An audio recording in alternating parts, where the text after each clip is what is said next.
Hello from Vienna again.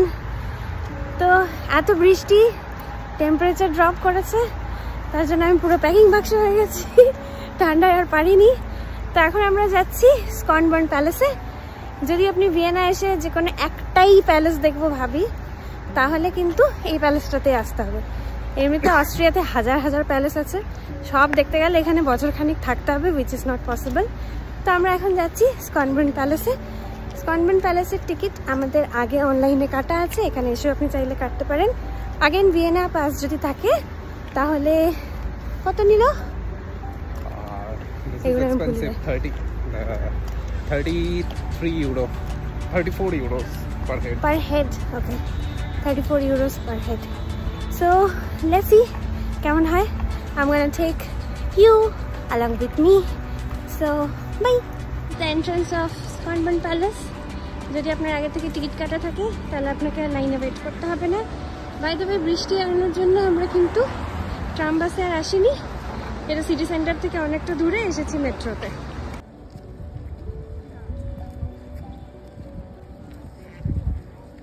টিকিটে এরকম QR code আছে, এগুলো স্ক্যান করতে হবে, দিয়ে দিস ইজ দ্য এন্ট্রান্স।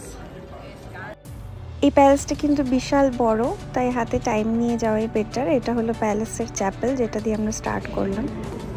দেন এটা হলো স্টেয়ারকেসটা, যেটা দিয়ে আপনাকে উপরে উঠতে হবে।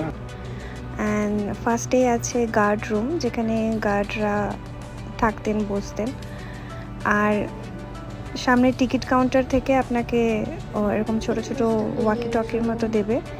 বিভিন্ন রুমের মধ্যে 1 2 3 4 লেখা আছে, সেই চ্যানেল প্রেস করে আপনাকে ওই রুমের বিষয়ে আপনি নিজের ল্যাঙ্গুয়েজে পুরো ডেসক্রিপশনটা শুনতে পাবেন। এবং বেরোনোর সময় ওগুলো আপনাকে সাবমিট করে যেতে হবে, এর জন্য কোনো এক্সট্রা চার্জেস নেই। স্কনবার্ন প্যালেসকে কিন্তু সামার রেসিডেন্ট বা হান্টিং লজ হিসেবে ইউজ করা হতো। স্কনবার্ন শব্দটার মানেও তাই, বিউটিফুল স্প্রিং। আর এখানে পরপর আমরা সব রুমগুলো দেখছিলাম। This is a small study room. আর এখানে দেখুন আগেন এমপ্রেস এলিজাবেথ বা সিসির একটা স্ট্যাচু রাখা আছে। পুরো প্যালেসে 1441টা রুম আছে, তাহলে বুঝতেই পারছেন কি এনর্মাস। আর এটা কিন্তু 300 ইয়ার্স আগে বানানো। এখন ভিয়েনার one of the most famous tourist attraction. এই যে দেওয়ালে সাদা রঙের কাপড়গুলো দেখছেন, এগুলো কিন্তু সবই খুব হাই কোয়ালিটির সিল্ক দিয়ে বানানো। And this is the dining room. এই প্যালেসের প্রত্যেকটা রুমই কিন্তু একটা নিজস্ব থিমে বানানো, কোনোটা ইয়েলো, কোনোটা বেজ, কোনোটা রেড। এটা কনসার্ট রুম, এখানে মোজার্ট পারফর্ম করে গেছে, ভাবা যায়। শ্যান্ডেলিয়ারগুলো কি দারুণ, মিরর চারিদিকে। Wow, look at this room. Wow.